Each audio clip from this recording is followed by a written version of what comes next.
네, 안녕하세요. 장창환 목사입니다. 오늘은 이제 신학 레시피 이제 거의 뭐 마지막 우리 단원이지요.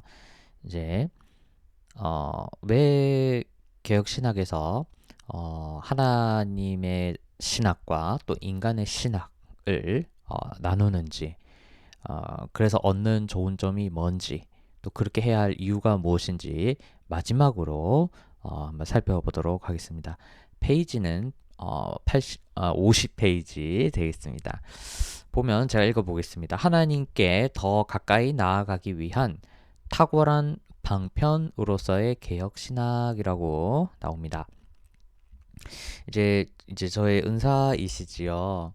이제 교수님께서 이제 암스테르담 자유대학교에서 공부를 좀 많이 하셨습니다. 아주 오랫동안. 뭐 나머지는 이제 사적인 내용이니까 제가 설명드리기는 어렵고, 그래서 이제 저한테도 많이 말씀하셨었습니다. 자, 이 책에 나오는 그대로입니다. 읽어보겠습니다. 세 번째 줄. 개혁 신학은 어떠한 신학 전통이나 신학 사상과 마주치더라도 그것에 무조건적 권위를 부여하지 않습니다. 개혁 신학은 신학의 진위와 가치를 그 신학을 개진하는 자의 권위나 유명세로 판단하지 않습니다. 신학의 진위와 가치는 오직 그 신학 사상이 얼마나 하나님의 계시의 말씀인 성경에 부합하느냐로 판단될 뿐이다. 이렇게 이야기합니다. 뭐 계속 읽어보면 이제 50페이지 마지막 줄까지 읽어보면 나오는데요. 개혁 신학은 특징이 있습니다. 그러니까 예를 들어서 어떤 그 시대를 풍미하는 어떤 세계관이지요. 하나님에 대한 어떤 세계관 신학 사상입니다. 그것이 있을 때에 굉장히 설득력 있게 들리고 거기에 동의가 되고 보통 이제 그거를 또 실천을 하죠.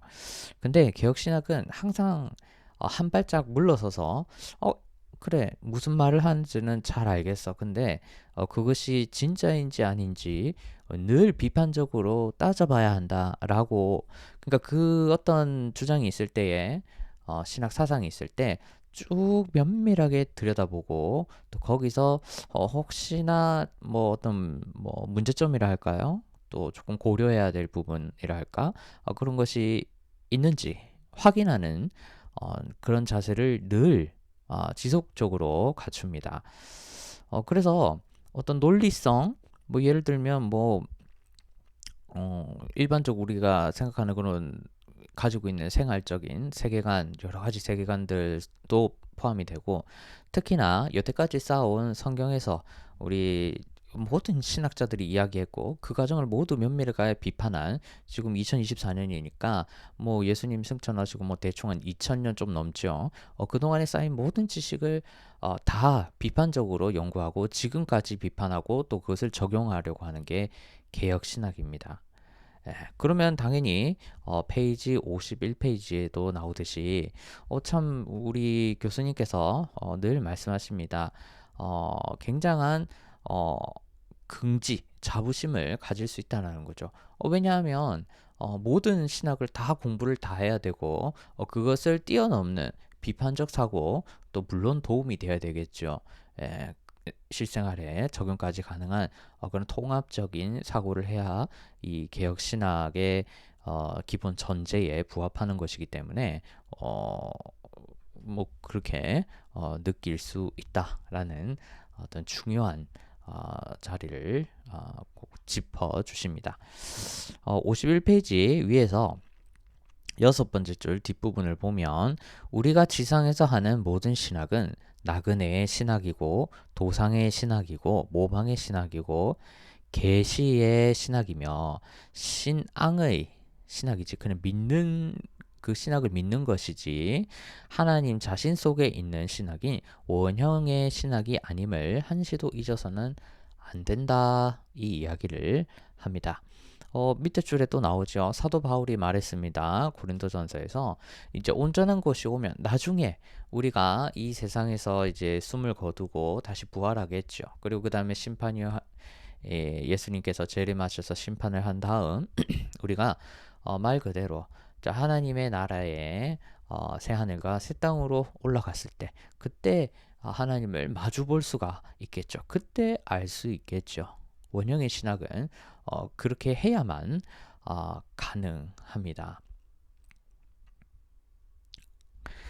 그래서 지금 또 근거가 어디 있느냐 그러면 이 이야기를 하는데요. 페이지 51페이지 다섯 번째 줄 밑에서 다섯 번째 줄 보면 요한네스 둔스 스코투스 아주 오래된 사람이죠. 1200년대 중반, 중후반 또 1300년대 초반을 살았던 사람입니다. 그때 이 스쿠투스가 신학을 하나님의 자기 이해인 하나님의 자기 신학과 유한한 인간의 하나님 이해, 즉 우리의 신학으로 구분해 가르쳤다. 그러니까 이게 어느 날 역시 마찬가지입니다. 어느 신학이든 우리도 마찬가지죠. 개혁 신학도 이제 그 종교 개혁을 하면서 이제 떨어져 나온 떨어져 나왔다? 분리해 나왔다? 뭐 하여튼 우리 그 로마 가톨릭 교회와 길을 달리하게 절반 정도의 인원이 또 달리하게 되었습니다. 보면 아주 뭐 중세 시대죠.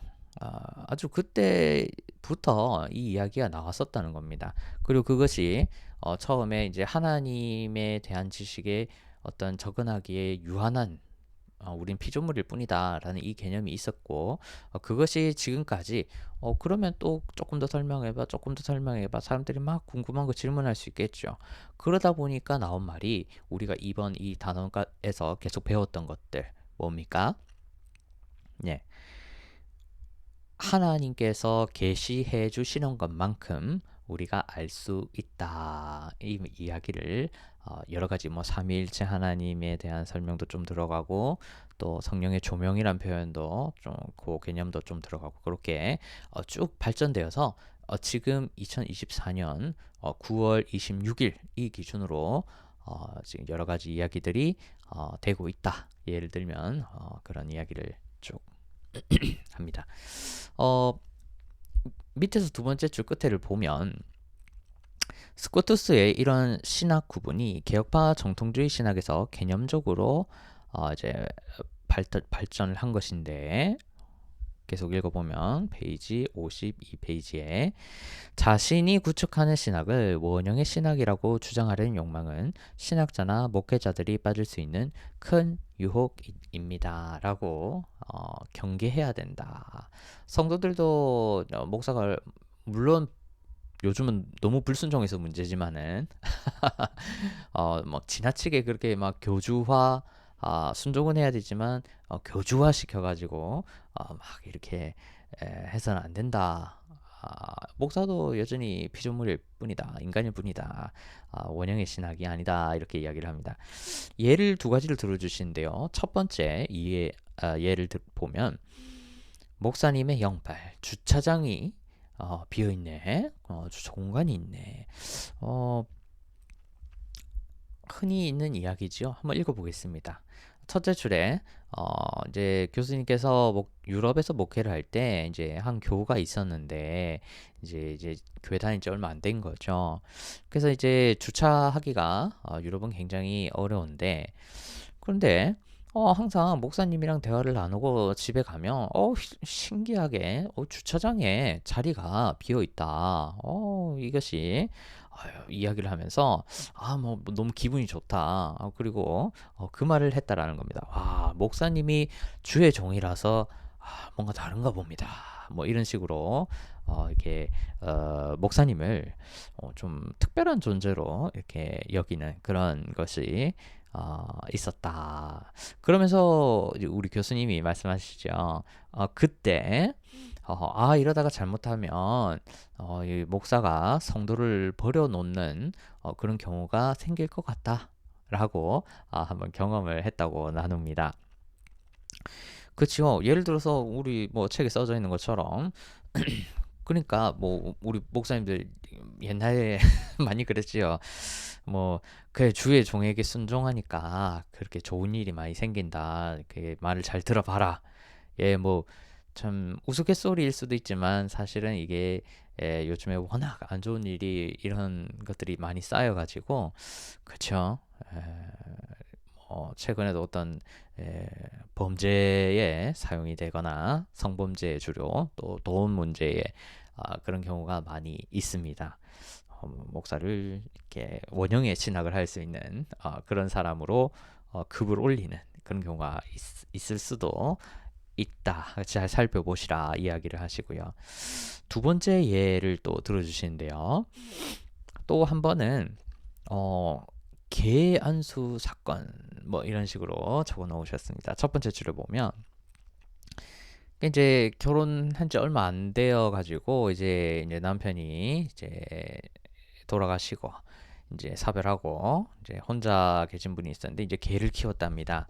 꽤 계속 이제 개가 귀하겠죠. 얼마나 그 참 뭐 그냥 봐도 예쁜 개가 더군다나 자기가 힘들 때 친구도 되고 자식처럼 그렇게 커준 그걸 얼마나 위로가 되었겠습니까? 소중하겠습니까?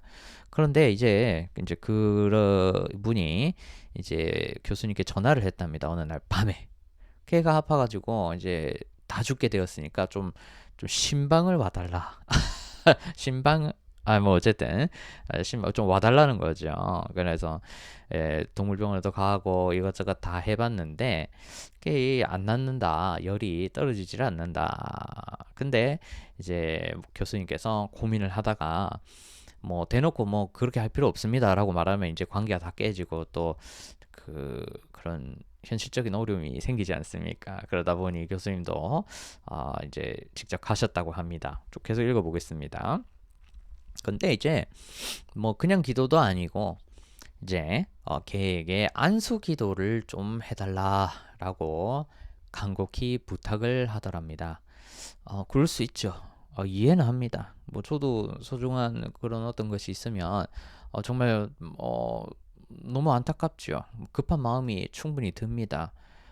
근데 어쨌든 걔에게도 안수 기도를 좀 해달라. 무슨 말인지는 잘 알 것 같고 또 공감도 되는데요. 그런데 근데 이 걔를 이제 우리 애가 이렇게 라고 말을 하는 상황 속에서 안수기도 그거 뭐 이렇게 신학적으로 이렇게 저렇고 저렇습니다. 이 말을 할 수는 없지요.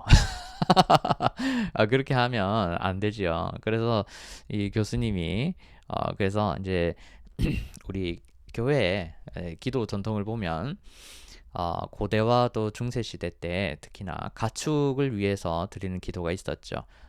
쭉 읽어보면 아시겠지만 또 창황도 아시겠지만 가축이라는 건 이제 그 사람의 전 재산과 사실은 특히나 옛날에는 똑같았습니다. 그래서 그것이 매우 소중했기 때문에 그 가축 그 나의 재산에 대해서 또 이렇게 기도할 수 있는 그런 기도문 같은 것이 공식화된 그런 것이 있었죠. 그래서 어쨌든 개 머리에다 대고 교수님이 이제 손을 얹고 그래서 이제 낫게 해달라고 기도를 했다 그런 경험이 있다라고 말씀하십니다.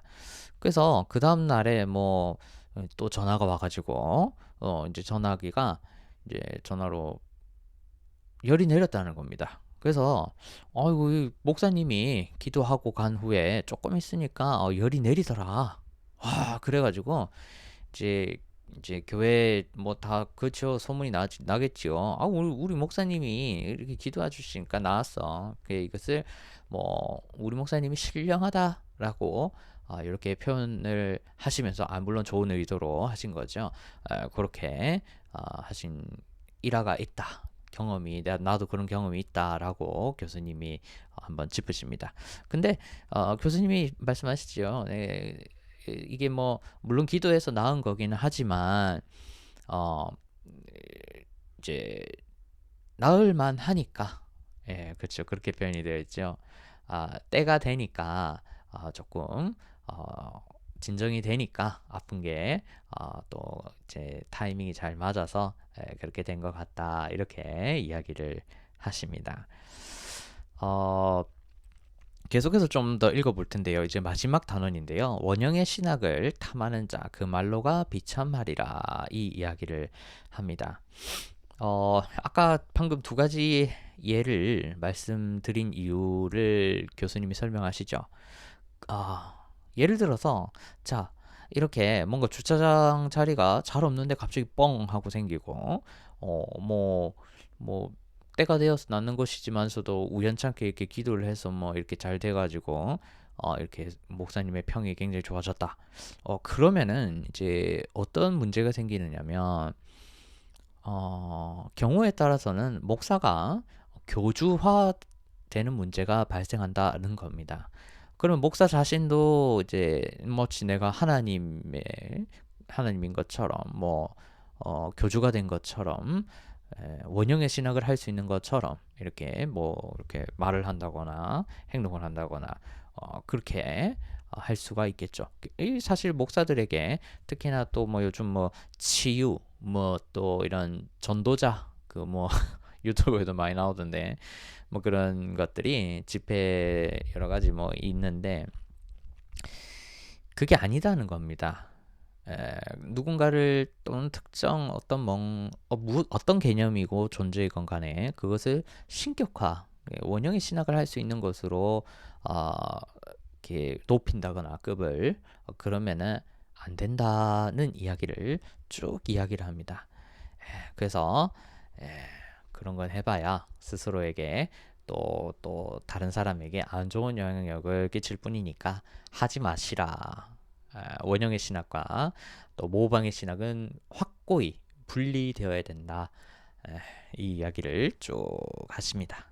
그 페이지 쭉 내려와서 55페이지까지도 그렇게 쭉 살펴보시면 되겠습니다.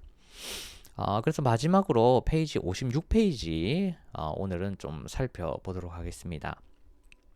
첫 번째 줄에 보면 그러기에 신학하는 우리의 자세는 첫째도 겸손이요 둘째도 겸손이요 처음부터 마지막 순간까지 겸손일 수밖에 없다. 헤르만 바빙크도 무릇 신학자는 어린아이와 같은 겸손함이 있어야 한다 라고 강조했습니다. 그래서 이제 집에 비유를 하면서 신학이 집이라면 그 집에 들어가기 위해서 현관을 지나야 되는데 거기에 뭐가 써져 있다. 그걸 꼭 기억해라. 하기 위해서 우리가 이제 앞으로 신학 강좌, 신학 서론을 해야 될 텐데 들어가기 위해 지금 이 문 간판 앞에 뭐가 있어야 되느냐? 읽어보겠습니다. 하나님이 지혜롭고 슬기 있는 자들에게 숨기시고 어린아이들에게는 나타내셨다. 마태복음 11장 25절에 이렇게 적혀져 있다. 라고 이야기를 합니다. 바빙크가 신학을 하기 위해서 필요한 거, 반드시 전제되어야 되는 거, 하나님에 대해서 다 알 수는 없다. 겸손하게 최선을 다해서 모든 것을 다 알아야 되지만 겸손함을 끝까지 잃지 않아야 된다. 이 이야기를 합니다. 그래서 뭐 계속 읽어보면 이 원형의 신학을 탐했던 자들의 말로가 언제나 비참했지요. 교회사를 살펴보면 어느 순간인가부터 이 원형의 신학을 이제 내가 하고 있다라고 착각하는 순간 그때부터 굉장한 말썽이 자꾸 생깁니다. 범죄가 횡행하고 특정 그 사람으로 말미암아서 또 다른 사람의 어떤 피해라고 해야 될까요? 무지한 사람들 이제 신앙적으로 좀 무지할 수 있죠. 상대적으로 봤을 때. 좀 뭐 이제 신앙생활을 시작했거나 또 아니면 어떤 지적인 그런 것들이 조금 부족하거나 아니면 이제 막 시작했는데 바른 목회자를 만나지 못해서 이렇게 헤매는 그런 일이 충분히 생기고 경우에 따라서는 뭐 교회를 나가게 만든다고 해야 될까요? 뭐 그 정도 급에 해당하는 뭐 그냥 편하게 말하면 그런 일이 생길 수도 있다. 문제가 많다. 그래서 서로 이제 피해가 되니까 하지 말라라고 늘 신학하는 사람은 겸손을 머릿속에 기억해야 된다. 그것이 개혁 신학을 하는 사람들의 선전제다. 반드시 선행되어야 될 전제다. 이 이야기를 합니다. 사실 이 개혁 신학은 아주 똑똑한 사람이 선택하게 됩니다. 오해하시지는 마시고요. 무슨 말을 하고 싶느냐면 선택할 수밖에 없어요. 개혁신학을. 무슨 말이냐면 모든 신학을 다 알아야 됩니다. 이 신학이 가진 장점과 단점, 그리고 그 논리체계, 그 논지 전개 과정은 당연하고, 또 교회사적인 특정 어떤 상황, 그리고 그 맥락들이 있거든요. 사회사 일반 사회에서 철학적으로 답하는 것들에 대해서 신학이 또 답해야 되기 때문에 이것이 굉장히 얽히고 설켜서 복잡합니다. 그것을 다 아는 상태에서 성경을 풀이하며 해결해야 하는 것이기 때문에 개혁 신학을 하기는 굉장히 까다롭습니다. 그래서 또 늘 아주 머리를 많이 써야 되는 그런 그래서 제가 늘 강조하죠. 헬라어도 당연히 해야 되고 히브리어 해야 되고 라틴어 해야 되고 독일어, 프랑스어 또 심지어는 그렇죠? 우리 아람어 그 이외에도 많지요. 옛날에 아르메니아어 이런 것까지 싹 다 할 수 있어야 사실은 이 개혁 신학을 할 수 있습니다. 그런데 안타깝게도 우리 개혁 신학을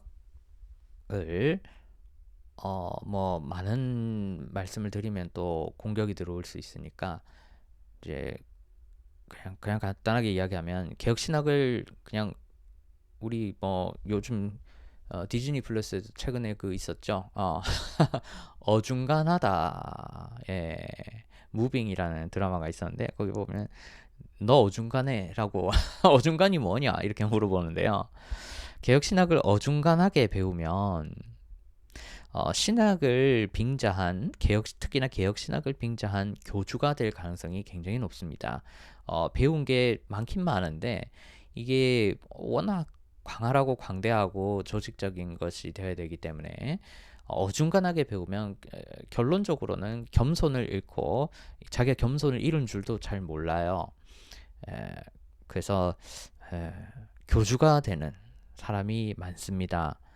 그래서 무릇 이제 신학을 하기에는 바빙크가 이야기한 것처럼 누구든지 특히나 우리 그리스도인 리더들은 목사님들 포함해서 자신이 어떻게 또 어디서 신앙생활을 해야 할지 지금 내가 처해 있는 상황에서 무엇을 공부해야 될지 또 어떻게 해야 될지 앞으로 좀 구체적으로 깊이 고민하고 그것을 잘 실천하고 또 선택 잘해야 되겠지요. 누구를 만나서 대화할 것인지 또 어느 학교로 지나갈 것인지 예를 들면 그런 것들을 잘 해야 할 줄로 생각을 합니다. 그래야 교주가 되지 않는다. 원형의 신학과 또 모방의 신학을 또 반드시 구분하며 겸손하게 모든 것을 공부할 수 있기를 바랍니다. 그래서 이번 신학서론 강의는 여기까지 하도록 하겠습니다. 감사합니다.